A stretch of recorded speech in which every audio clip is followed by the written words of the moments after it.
ओम नमः शिवाय। हर हर महादेव। आप सुन रहे हैं पौराणिक अमृतवाणी द्वारा प्रसारित शिव महापुराण कथा। कथा को सुनने के लिए चैनल को लाइक शेयर एंड सब्सक्राइब कीजिए। आगे की कथा प्रारंभ करते हैं। अथ सप्तमो अध्याय। महर्षि मेधा तिथि की यज्ञाग्नि में संध्या द्वारा शरीर त्याग, पुनः अरुंधति के रूप में यज्ञाग्नि से उत्पत्ति एवं वशिष्ठ मुनि के साथ उसका विवाह। ब्रह्मा जी बोले, इस प्रकार भगवान सदाशिव जब संध्या को वर प्रदान कर अंतर ध्यान हो गए, तब संध्या वहाँ गई जहाँ महर्षि मेधातिथि थे। वहाँ पर भगवान सदाशिव की कृपा से उसे किसी ने नहीं देखा। उसने उस समय तपस्या के विषय में उपदेश करने वाले उन ब्रह्मचारी का स्मरण किया। हे महामुने, वे ब्रह्मचारी वशिष्ठ मुनि ही थे जो ब्रह्मा जी की आज्ञा से ब्रह्मचारी का रूप धारण कर संध्या को तपस्या के संबंध में उपदेश करने आए थे। तपश्चर्या का उपदेश करने वाले उन्हीं ब्रह्मचारी ब्राह्मण वशिष्ठ का पति रूप से स्मरण करके वह ब्रह्मपुत्री संध्या प्रसन्न मन से सदाशिव की कृपा से मुनियों द्वारा अलक्षित हो उस महायज्ञ की प्रज्वलित अग्नि में प्रवेश कर गई। उसका समस्त शरीर पुरोडाश के समान तत्क्षण ही जलकर राख हो गया, जिससे अलक्षित रूप से पुरोडाश की गंध चारों ओर फैल गई। पुनः सदाशिव की आज्ञा से अग्नि ने उसके शुद्ध शरीर को भस्म कर सूर्य मंडल में प्रविष्ट करा दिया। तदनंतर सूर्य ने उसके शरीर को दो भागों में विभक्त कर पितरों एवं देवताओं की प्रसन्नता के लिए अपने रथ में स्थापित कर लिया। हे मुनीश्वर, उसके शरीर का जो ऊपर का भाग था वह रात्रि तथा दिन के बीच में होने वाली प्रातः संध्या हुई। जो उसके शरीर का शेष भाग था वही दिन तथा रात्रि के बीच में होने वाली साय संध्या हुई, जो सदैव ही पितरों की प्रसन्नता का कारण होती है। सूर्योदय से पहले जब अरुणोदय होता है, तब देवताओं को प्रसन्न करने वाली प्रातः संध्या का उदय होता है। जब लाल कमल के समान सूर्य अस्त हो जाता है, तब पितरों को प्रसन्न करने वाली साय संध्या का उदय होता है। उसके मन सहित प्राण को परम दयालु शिव ने शरीरधारियों के दिव्य शरीर से निर्मित किया था। जब मेधातिथि का यज्ञ समाप्त हो रहा था, तब उन्हें दैदीप्यमान स्वर्ण के समान कांति वाली वह कन्या यज्ञाग्नि में प्राप्त हुई। हे मुने महामुने, मेधातिथि ने यज्ञ से प्राप्त हुई उस कन्या को बड़ी प्रसन्नता से ग्रहण किया। उसे स्नान कराकर अपनी गोद में बिठाया। उन्होंने उसका नाम अरुंधति रखा। उस कन्या को प्राप्त कर वे शिष्यों के साथ बड़े हर्षित हुए। उसने किसी भी कारण से उपस्थित होने वाले अपने पतिव्रत्य धर्म का परित्याग नहीं किया, इसलिए त्रिलोकी में उसने स्वयं ही यह प्रसिद्ध अरुंधति नाम धारण किया। ब्रह्मा जी बोले, हे सुरर्षि, यज्ञ समाप्त करने के उपरांत वे मुनि कन्या रूप संपत्ति से युक्त हो अपने शिष्यों सहित अत्यंत कृतकृत्य होकर अपने उस आश्रम में उसका लालन पालन करने लगे। उसके बाद वह कन्या चंद्रभागा नदी के तट पर श्रेष्ठ मुनि के तापसारण्य नामक आश्रम में बढ़ने लगी। वह सती 5 वर्ष की अवस्था में अपने गुणों से चंद्रभागा नदी तथा तापसारण्य को पवित्र करने लगी। ब्रह्मा, विष्णु तथा महेश ने ब्रह्मपुत्र वशिष्ठ के साथ उस अरुंधति का विवाह करवाया। हे मुने, उसके विवाह में सुखदायक महान उत्सव हुआ, जिससे सभी देवता और मुनिगण अत्यंत प्रसन्न हुए। उस विवाह में ब्रह्मा, विष्णु, महेश्वर के हाथ से गिरे हुए जल से शिप्रा आदि 7 पवित्र नदियां उत्पन्न हुई। हे मुने, साध्वी स्त्रियों में सर्वश्रेष्ठ महासाध्वी तथा मेधातिथि की कन्या अरुंधति वशिष्ठ को पति रूप में पाकर अत्यंत शोभित हुई। हे मुनिश्रेष्ठ, उससे शक्ति आदि श्रेष्ठ सुंदर पुत्र उत्पन्न हुए। इस प्रकार वशिष्ठ को पति रूप में प्राप्त कर वह शोभा पाने लगी। हे मुनि सत्तम, इस प्रकार मैंने संध्या का चरित्र कहा, जो अत्यंत पवित्र, दिव्य एवं संपूर्ण कामनाओं का फल देने वाला है। जो शुभ्रत वाला पुरुष अथवा नारी इस चरित्र को सुनता है, उसके सभी मनोरथ पूर्ण हो जाते हैं, इसमें संदेह नहीं है। इस प्रकार शिव महापुराण के अंतर्गत द्वितीय रुद्र संहिता के द्वितीय सती खंड में अरुंधति तथा वशिष्ठ के विवाह का वर्णन नामक 7वां अध्याय पूर्ण हुआ। अथाष्टमो अध्याय। कामदेव के सहचर वसंत तथा आविर्भाव का वर्णन। सूत जी बोले, प्रजापति ब्रह्मा का यह वचन सुनकर प्रसन्न चित्त हो नारद जी उनसे कहने लगे। नारद जी बोले, हे ब्रह्मन, हे विदे, हे महाभाग, हे विष्णु शिष्य, हे महामते, परातत्व के प्रकाशक तथा शिव भक्त, आप धन्य हैं। हे धर्मज्ञ, आपने अरुंधति की तथा पूर्व जन्म में उसकी स्वरूप भूता संध्या की बड़ी उत्तम दिव्य कथा सुनाई, जो शिव भक्ति की वृद्धि करने वाली है। अब आप शिव का परम चरित्र, जो संपूर्ण पापों का विनाशक है तथा मंगल प्रदान करने वाला है, उसे सुनाइए। जब काम ने प्रसन्न होकर रति को प्राप्त कर लिया और ब्रह्मा तथा उनके मानस पुत्र चले गए तथा संध्या तप करने चली गई, उसके बाद क्या हुआ? सूत जी बोले, इस प्रकार आत्म तत्वज्ञ देवर्षि नारद का वचन सुनकर अत्यंत प्रसन्न हो ब्रह्मा जी ये बात कहने लगे। ब्रह्मा जी बोले, हे नारद, हे विप्रेंद्र, शिवलीला से परिपूर्ण अब उस महान कल्याणकारी शिव चरित्र को सुने। आप धन्य हैं, क्योंकि आप शिव जी के भक्त हैं। हे तात, पहले जब मैं शिव माया से मोहित होकर अंतर ध्यान हो गया, तब शिव के वाक्य रूपी विष से दुखी हो अपने मन में विचार करने लगा। शिव माया से मोहित हुआ मैं बहुत देर तक अपने चित्त में विचार करके उनसे इस प्रकार ईर्ष्या करने लगा, उसे आपसे बताता हूँ, सुनिए।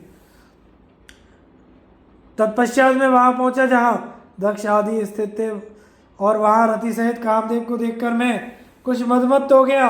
हे नारद, दक्ष तथा अपने अन्य मानस पुत्रों से प्रीतिपूर्वक बातचीत करके शिव माया से विमोहित मैं इस प्रकार कहने लगा।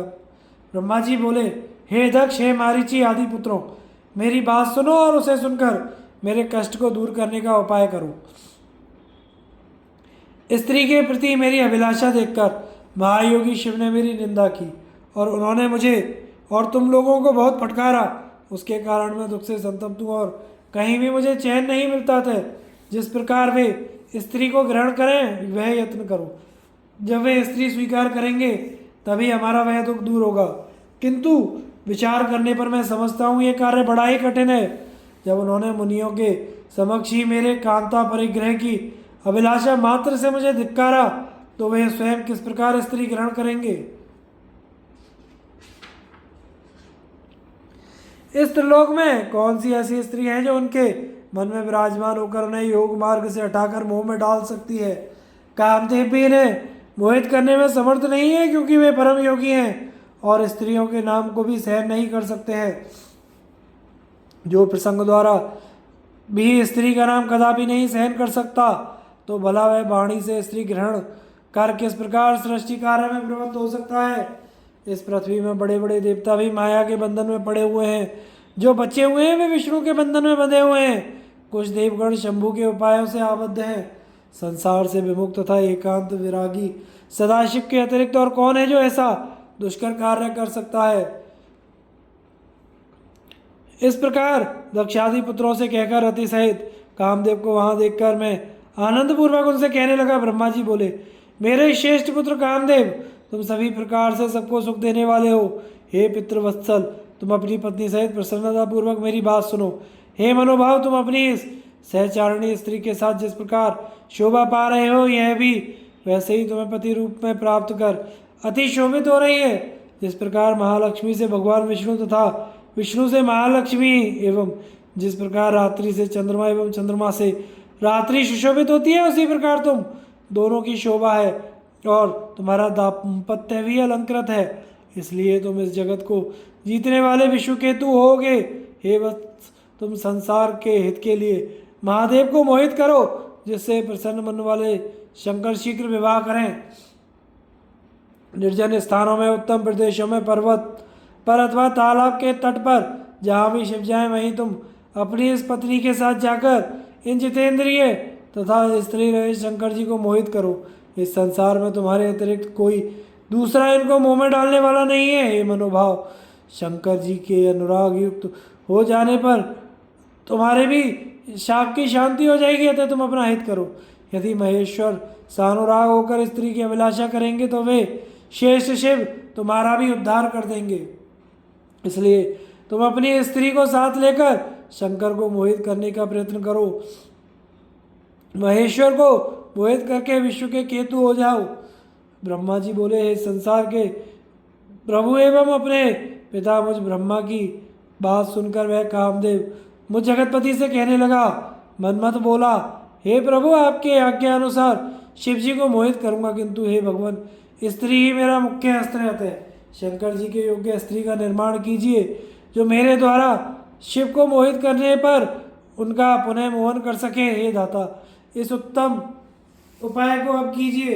ब्रह्मा जी बोले, कामदेव के इस प्रकार कहने पर मैं प्रजापति ब्रह्मा अपने मन में विचार करने लगा कि किस प्रकार की स्त्री से शिव जी को मोहित किया जाए। इस प्रकार चिंता में निमग्न हुए मुझसे जो श्वास निकला, उसी से पुष्प समूहों से विभूषित बसंत उत्पन्न हुआ। उसके शरीर की कांति लाल कमल के समान थी, उसकी आंखें विकसित कमल के समान थीं, उसका मुख संध्या के समय उदय हुए पूर्ण चंद्रमा के समान मनोहर था, उसकी नासिका भी बहुत सुंदर थी, उसके चरणों में सींग के समान आवर्त थे, वह काले तथा घुंघराले केशों से शोभायमान हो रहा था। संध्याकालीन सूर्य के सदृश 2 कुंडलों से वह सुशोभित था, मतवाले हाथी के समान उसकी चाल थी, उसकी भुजाएं लंबी तथा मोटी थी, उसका कंधा अत्यंत ऊंचा था, उसकी ग्रीवा शंख के समान थी, उसका वक्षस्थल बहुत चौड़ा था, मुखमंडल स्थूल तथा सुंदर था, उसके सभी अंग सुंदर थे, वह श्याम वर्ण का था, सभी लक्षणों से युक्त, वह सबको मोहित करने वाला, काम को बढ़ाने वाला तथा अत्यंत दर्शनीय था।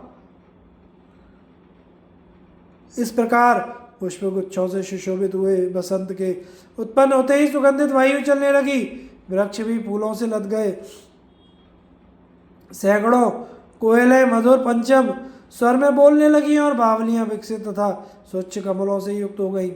इस प्रकार उत्पन्न हुए उस श्रेष्ठ बसंत को देखकर मैं ब्रह्मा कामदेव से मधुर शब्दों में कहने लगा। ब्रह्मा जी बोले, हे पुत्र, कामदेव तुल्य है बसंत, तुम्हारे लिए अनुकूल मित्र उत्पन्न हो गया है। यह तुम्हारी सब प्रकार से सहायता करेगा। जिस प्रकार पवन अग्नि को मित्र बनकर सदा उसके उपकार करता है, उसी प्रकार यह बसंत भी तुम्हारा मित्र बनकर सदा तुम्हारे साथ रहेगा। रमण, मैं हेतु होने के कारण यह तुम्हारे साथ निवास करेगा, इसलिए इसका नाम बसंत होगा। लोक का अनुरंजन तथा तुम्हारा अनुगमन ही इसका कार्य होगा। बसंत कालीन है, मलयानिल इस बसंत का श्रृंगार बनकर इसके मित्र रूप से बना रहेगा, जो सदा तुम्हारे अधीन रहेगा। जिस प्रकार तुम्हारे मित्र रहते हैं, उसी प्रकार ये बिब्बोक आदि हाव तथा 64 कलाएं रति के साथ स्वयं होकर रहेंगी। हे काम, तुम अपने इन बसंत आदि सहचरों तथा रति के साथ उद्यत होकर महादेव जी को मोहित करो। हे तात, मैं यत्नपूर्वक अच्छी तरह मन में सोच विचार कर उस कामिनी को प्राप्त करूंगा, जो भगवान शंकर को मोहित कर लेगी। ब्रह्मा जी बोले, इस प्रकार मुझ सुरश्रेष्ठ ब्रह्मा के कहने पर उस कामदेव ने पत्नी सहित मेरे चरणों में प्रणाम किया। पुनः दक्ष एवं मेरे मानस पुत्रों को प्रणाम कर कामदेव उस स्थान पर गया जहाँ आत्मस्वरूप शंकर जी गए थे। इस प्रकार शिव महापुराण के अंतर्गत द्वितीय रुद्र संहिता के द्वितीय सती खंड में वसंत रूप वर्णन नामक 8वां अध्याय पूर्ण हुआ। अथ 9वां अध्याय, कामदेव द्वारा भगवान शिव को विचलित ना कर पाना। ब्रह्मा जी द्वारा कामदेव के सहायक मारगणों की उत्पत्ति। ब्रह्मा जी का उन सबको शिव के पास भेजना, उनका वहाँ विफल होना, गणों सहित कामदेव का वापस अपने आश्रम पर लौटना। ब्रह्मा जी बोले, हे मुनीश्वर, अनुचरों के साथ उस काम के शिव स्थान में पहुंच जाने पर अद्भुत चरित्र हुआ, उसे सुनिए।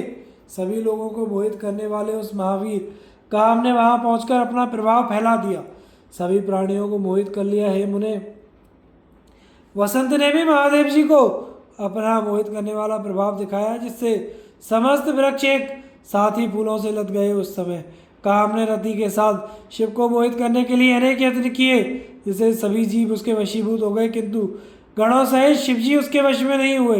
हे मुने, इस प्रकार चेष्टा करते हुए जब बसंत सहित उस काम के समस्त प्रयत्न निष्फल हो गए, तब वह अहंकार रहित हो गया और लौटकर अपने स्थान पर चला गया। हे मुने, मुझ ब्रह्मा को प्रणाम कर उदासीन तथा अभिमान रहित हुए कामदेव गदगद वाणी से मुझसे कहने लगा।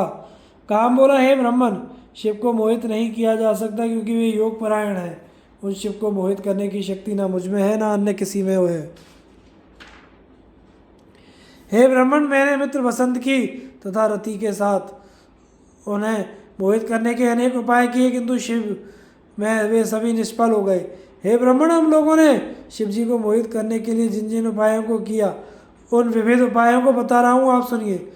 जब शिव जी संयमित होकर समाधि लगाकर बैठे हुए थे, तब मैं मोहित करने वाली वेगवान सुगंध युक्त था शीतल वायु से त्रिनेत्र महादेव रुद्र को विचलित करने लगा। मैं अपने धनुष तथा पांचों पुष्प बाणों को लेकर उनके चारों ओर छोड़ता हुआ उनके गणों को मोहित करने लगा। उस प्रदेश में मेरे प्रवेश करते ही समस्त प्राणी मोहित हो गए, किंतु गणों सहित भगवान शिव विकार युक्त नहीं हुए। हे विधे, जब प्रमथाधिपति शिव हिमालय के शिखर पर गए, तब मैं भी बसंत और रति के साथ वहां पहुंच गया। जब वे मेरू पर्वत और नागकेसर पर्वत पर गए, तो भी मैं वहां गया। जब वे कैलाश पर्वत पर गए, तब मैं भी वहां गया। जब वे किसी समय समाधि से मुक्त हो गए, तो मैंने उनके सामने 2 चक्र रचे। वे दोनों चक्र स्त्री के हाव भाव युक्त दोनों कटाक्ष थे। मैंने दाम्पत्य भाव का अनुकरण करते हुए उन नीलकंठ महादेव के सामने नाना प्रकार के भाव उत्पन्न किए। पशु तथा पक्षियों ने भी उनके सामने स्थित होकर गणों सहित शिव जी को मोहित करने के लिए मोहकारी भाव प्रदर्शित किए। रसोत्सुक हुए मयूर के जोड़े ने अनेक प्रकार की गतियों का सहारा लेकर विविध प्रकार के भाव उनके आगे पीछे प्रदर्शित किए, किंतु मेरे बाणों को कभी भी अवकाश नहीं मिला। मैं यह सत्य कह रहा हूँ, हे लोकेश, शिव जी को मोहित करने की शक्ति मुझ में नहीं है। इस बसंत ने भी उन्हें मोहित करने के लिए जो जो उचित उपाय किए हैं, हे महाभाग, उन्हें आप सुनिए। मैं सत्य सत्य कह रहा हूँ, इस बसंत ने श्रेष्ठ चंपक, केसर, बाल, इलायची, कटहल, गुलाब, नाग केसर, पुन्नाग, किंशुक, केतकी, मालती, मल्लिका, पर्णभार एवं कुर्बक आदि पुष्पों को जहाँ भी शिव बैठते थे वहीं विकसित कर दिया। इस बसंत ने शिव जी के आश्रम में तालाब के सभी फूले हुए कमलों को मलय पवनों से यत्न पूर्वक अत्यंत सुगंधित कर दिया। सभी लताएं फूल से युक्त अंकुर समूह के साथ सन्निकट के वृक्षों में बड़े प्रेम से लिपट गई। सुगंधित पवनों से खिले हुए फूलों से युक्त उन वृक्षों को देखकर मुनि भी काम के वशीभूत हो गए। फिर अन्य की तो बात ही क्या। इतना होने पर भी मैंने शंकर जी को मोहित होने का कोई लक्षण नहीं देखा, ना तो उनमें कोई काम का भाव ही उत्पन्न हुआ। इतना सब कुछ करने पर भी शंकर ने मेरे ऊपर अंश मात्र भी क्रोध नहीं किया। इस प्रकार सब कुछ देखकर, उनकी भावना को जानकर मैं शिव जी को मोहित करने के प्रयास से विरत हो गया। उसका कारण आपसे निवेदन कर रहा हूँ। समाधि छोड़ देने पर हम लोग उनकी दृष्टि के सामने क्षण मात्र भी नहीं टिक सकते। उन रुद्र को कौन मोहित कर सकता है? हे ब्राह्मण, जलती हुई अग्नि के समान प्रकाशित नेत्रों वाले तथा जटा धारण करने से महाविकराल उन कैलाश पर्वत निवासी शिव जी को देखकर उनके सामने कौन खड़ा रह सकता है? ब्रह्मा जी बोले, इस प्रकार काम के वचन सुनकर मैं चतुरानंद ब्रह्मा चिंतामग्न हो गया और बोलने की इच्छा करते हुए भी कुछ ना बोल सका। मैं कामदेव शिव को मोहित करने में समर्थ नहीं हूँ। हे मुने, यह वचन सुनकर मैं बड़े दुख के साथ उष्ण श्वास लेने लगा। उस समय मेरे निश्वास अनेक रूपों वाले महाबलवान लपलपाती जीभ वाले चंचल तथा अत्यंत भयंकर गणों के रूप में परिणत हो गए। उन गणों ने भेरी, मृदंग आदि अनेक प्रकार के असंख्य विकराल महाभयंकर बाजे बजाने प्रारंभ किए। मेरे निश्वास से उत्पन्न हुए महागण मुझ ब्रह्मा के सामने ही मारो काटो ऐसा बोलने लगे। मारो काटो ऐसा बोलने वाले उन गणों के शब्दों को सुनकर वह काम उस ब्रह्मा से कहने लगा, हे ब्राह्मण, इस प्रकार उस काम ने मेरी आज्ञा लेकर उन सभी गणों की ओर देखकर उन्हें ऐसा करने से रोकते हुए गणों के सामने ही मुझसे कहना प्रारंभ किया। काम बोला, हे ब्राह्मण, हे प्रजानाथ, हे सृष्टि के प्रवर्तक, ये कौन विकराल एवं भयंकर वीर उत्पन्न हो गए? हे विधेय, कौन सा कार्य करेंगे तथा कहाँ निवास करेंगे? इनका क्या नाम है? उन्हें आप मुझे बताइए तथा इनको कार्य में नियुक्त कीजिए। हे देवेश, इनको अपने कार्य में नियुक्त कर और इनके नाम रखकर तथा स्थानों की व्यवस्था करके यथोचित कृपा करके मुझे आज्ञा दीजिए। ब्रह्मा जी बोले, हे मुने, उस काम की बात सुनकर उनके कार्य आदि का निर्देश करते हुए लोक करता मैंने काम से कहा, हे काम, उत्पन्न होते ही इन सब ने बारंबार मारे मारे मारो मारो इस प्रकार शब्द कहा है, इसलिए इनका नाम मार होना चाहिए। ये हे काम, अपनी पूजा के बिना ये गण अनेक प्रकार की कामनाओं में रत मन वाले प्राणियों के कार्यों में सर्वदा विघ्न किया करेंगे। हे कामदेव, तुम्हारे अनुकूल रहना ही इनका मुख्य कार्य होगा। ये तुम्हारी सहायता में सदा तत्पर रहेंगे, इसमें संशय नहीं है। जब जब और जहाँ जहाँ तुम अपने कार्य के लिए जाओगे तब तब वहाँ वहाँ ये तुम्हारी सहायता के लिए जाएंगे। ये तुम्हारे अस्त्रों से वशवर्ती प्राणियों के चित्त में सदैव भ्रांति उत्पन्न करेंगे और ज्ञानियों के ज्ञान मार्ग में विघ्न डालेंगे। ब्रह्मा जी बोले, हे मुनि सत्तम, मेरे इस वचन को सुनकर रति और वसंत सहित वह कामदेव कुछ प्रसन्नमुख हो गया। मेरी बात को सुनकर वे सभी गण अपने अपने स्वरूप से मुझे तथा कामदेव को चारों ओर से घेर कर बैठ गए। इसके बाद मुझ ब्रह्मा ने काम से प्रेम पूर्वक कहा, हे मदन, मेरी बात सुनो। तुम इन गणों को साथ लेकर शिव जी को मोहित करने के लिए पुनः जाओ। अब तुम इन मार गणों के साथ मन लगाकर ऐसा प्रयत्न करो जिससे स्त्री ग्रहण करने के लिए शिव जी को मोह हो जाए। हे देवर्षि, मेरी बात सुनकर काम गौरव का ध्यान रखते हुए मुझे प्रणाम करके विनयपूर्वक मुझसे यह वचन कहने लगा। काम बोला, हे तात, मैंने शिव को मोहित करने के लिए भली भांति यत्नपूर्वक उपाय किए, किंतु उनको मोह नहीं हुआ, ना आगे होगा, और वर्तमान में भी मोहित नहीं है। किंतु आपकी वाणी का गौरव मानकर इन मारगणों को देखकर आपकी आज्ञा से मैं पुनः वहाँ पत्नी सहित जाऊंगा। हे ब्राह्मण, मैंने मन में यह निश्चय कर लिया है कि उन्हें मोह नहीं होगा। और हे विधे, मुझे ये शंका है कि कहीं इस बार वे मेरे शरीर को भस्म ना कर दें। हे मुनीश्वर, ऐसा कहकर वह कामदेव वसंत रति तथा मारगणों को साथ लेकर भयपूर्वक शिव जी के स्थान पर गए। वहां जाकर कामदेव ने पहले के समान ही अपना प्रभाव दिखाया तथा वसंत ने भी अनेक प्रकार की बुद्धि का प्रयोग करते हुए बहुत से उपाय किए। मारगणों ने भी वहाँ बहुत से उपाय किए, किंतु परमात्मा शंकर को कुछ भी मोह ना हुआ। तब कामदेव पुनः लौटकर मेरे पास आया। समस्त मारगण भी अभिमान रहित तथा उदास होकर मेरे सामने खड़े हो गए। हे तात, वह तब उदास और गर्व रहित कामदेव ने मारगणों तथा वसंत के साथ मेरे सामने खड़े होकर प्रणाम करके मुझसे कहा, हे विधेय, मैंने शिव जी को मोहित करने के लिए पहले से भी अधिक प्रयत्न किया, किंतु ध्यानरत चित्त वाले उन शिव को कुछ भी मोह नहीं हुआ। उन दयालु ने मेरे शरीर को भस्म नहीं किया। इसमें मेरे पूर्व जन्म का पुण्य ही कारण है। वे प्रभु सर्वथा निर्विकार हैं। ब्राह्मण, यदि आपकी ऐसी इच्छा है कि महादेव जी दार परिग्रह करें तो मेरे विचार से आप गर्व रहित होकर दूसरा उपाय कीजिए। ब्रह्मा जी बोले, ऐसा कहकर कामदेव मुझे प्रणाम करके गर्व का खंडन करने वाले दीन वत्सल शंभु का स्मरण करते हुए परिवार सहित अपने आश्रम को चला गया। अथ 10वां अध्याय, ब्रह्मा और विष्णु के संवाद में शिव महात्म्य का वर्णन।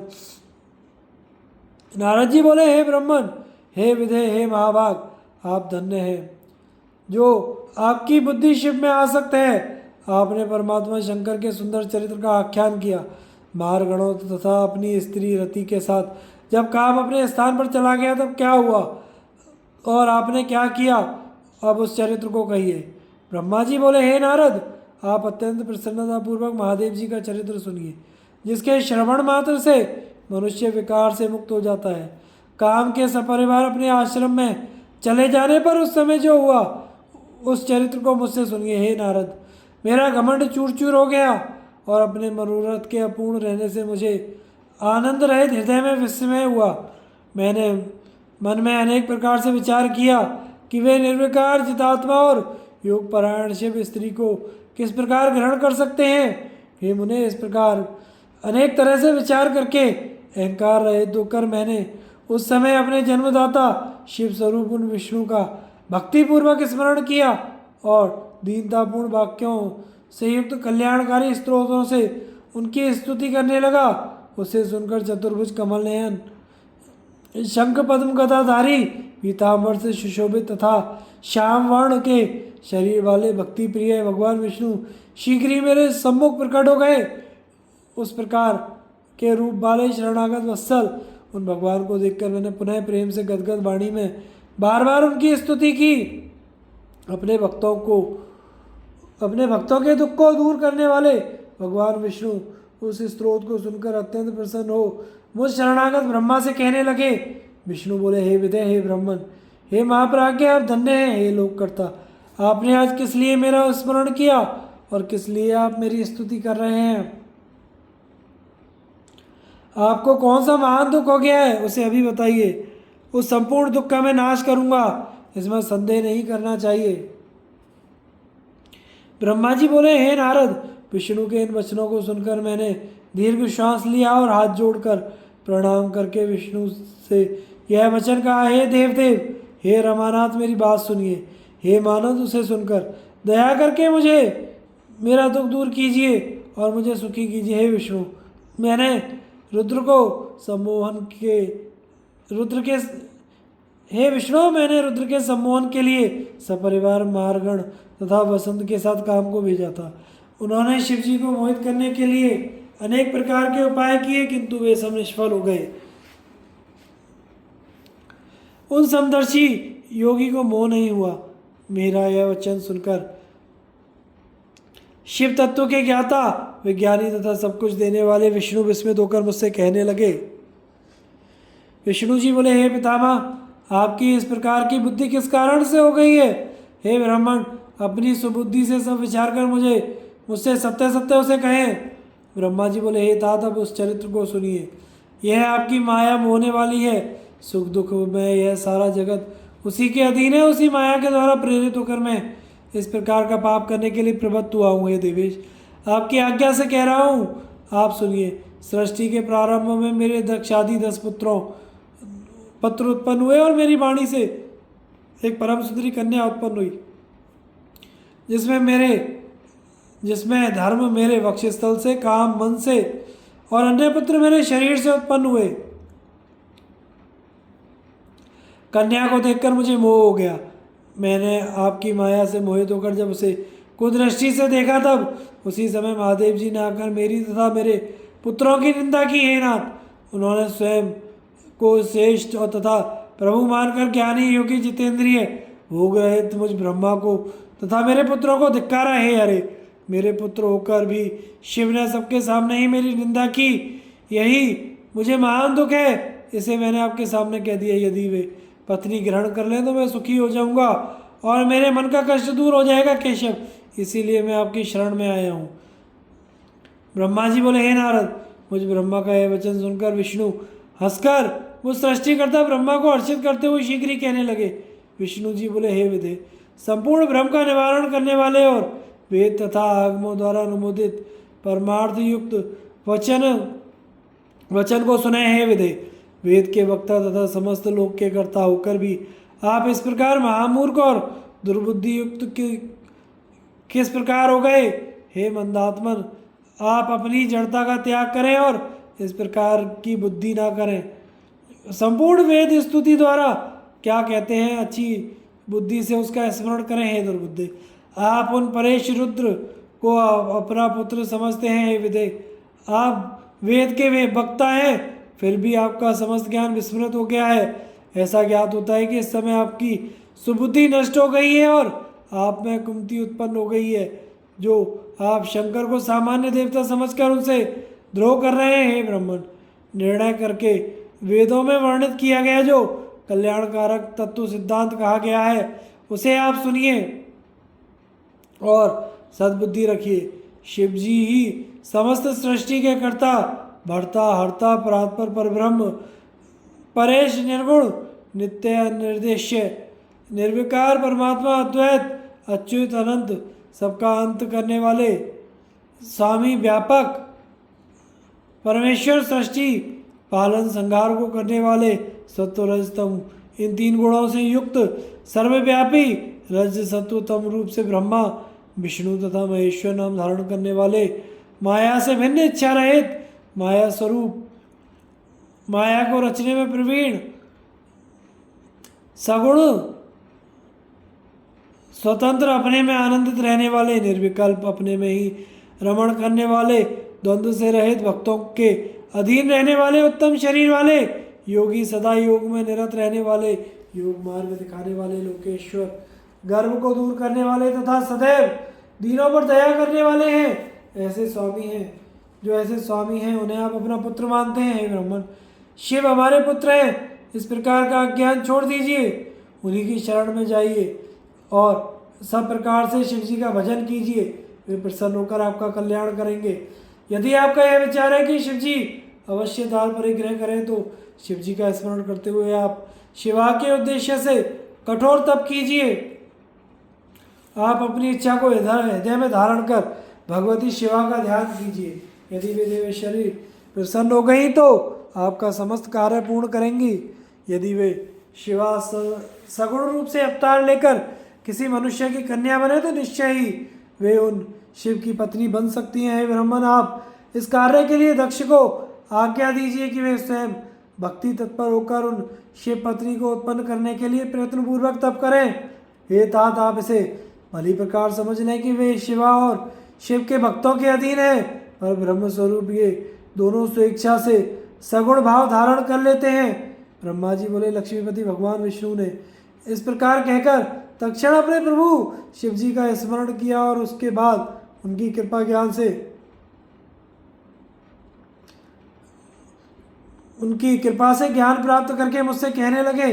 विष्णु जी बोले, हे ब्राह्मण, पूर्व काल में शिव जी की इच्छा से उत्पन्न हुए हम दोनों के द्वारा प्रार्थना करने पर उन्होंने जो जो वचन कहा था उनका स्मरण कीजिए।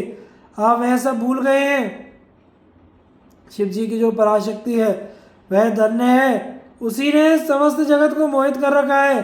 शिव के अतिरिक्त उसे कोई नहीं जान सकता। हे ब्राह्मण, जब निर्गुण शिव ने अपनी इच्छा से सगुण रूप धारण किया था उस समय मुझे तथा आपको उत्पन्न करके अपनी शक्ति के साथ वह उत्तम विहार करने वाले सृष्टिकर्ता अविनाशी परमेश्वर उन शंभु ने आपको सृष्टि कार्य के लिए तथा मुझे उसके पालन के लिए आदेश दिया। उसके बाद हम दोनों ने हाथ जोड़कर विनम्र होकर निवेदन किया कि आप सर्वेश्वर होकर भी सगुण रूप धारण कर अवतार लीजिए। ऐसा कहने पर करुणामय तथा अनेक प्रकार की लीलाएं करने में प्रवीण उन स्वामी शिव जी ने आकाश की ओर देखकर हंसते हुए प्रेम पूर्वक कहा, हे विष्णु, मेरा ऐसा ही परम रूप ब्रह्मा जी के अंग से प्रकट होगा जो लोक में रुद्र के नाम से प्रसिद्ध होगा। वह मेरा पूजनीय तथा पूर्ण रूप आप दोनों के समस्त कार्य को पूरा करने वाला, जगत का लय करता, सभी गुणों का अधिष्ठाता, निर्विशेष तथा उत्तम योग वाला होगा। यद्यपि त्रिदेव मेरे स्वरूप ही हैं किंतु हर मेरे पूर्ण रूप होंगे। इसी प्रकार हे पुत्रों, उमा के भी 3 प्रकार के रूप होंगे। लक्ष्मी विष्णु की पत्नी, सरस्वती ब्रह्मा की पत्नी और पूर्ण रूपा सती रुद्र की पत्नी होंगी। विष्णु जी बोले, हे ब्राह्मण, भगवान महेश्वर ऐसा कहकर हम दोनों पर कृपा करके अंतर ध्यान हो गए। उसके बाद हम दोनों सुखी होकर अपने अपने कार्यों में लग गए। हे ब्राह्मण, समय पाकर हम दोनों ने स्त्री ग्रहण कर ली किंतु शंकर जी ने नहीं। वे रुद्र नाम से अवतीर्ण हुए हैं और कैलाश पर्वत पर रहते हैं। हे प्रजेश्वर, वे शिवा सती नाम से अवतीर्ण होंगी। अतः उन्हें उत्पन्न होने के लिए हम दोनों को यत्न करना चाहिए। परम कृपा करके वे विष्णु ऐसा कहकर अंतर ध्यान हो गए। तब मैं शिव जी के प्रति ईर्ष्या रहित होकर अत्यधिक प्रसन्न हो गया। इस प्रकार श्री शिव महापुराण के अंतर्गत द्वितीय रुद्र संहिता के द्वितीय सती खंड में ब्रह्मा और विष्णु संवाद नामक 10वां अध्याय पूर्ण हुआ। आगे की कथा का प्रसारण हम अगले भाग में करेंगे। कथा को सुनते रहिए और चैनल को लाइक शेयर एंड सब्सक्राइब कीजिए। हर हर महादेव।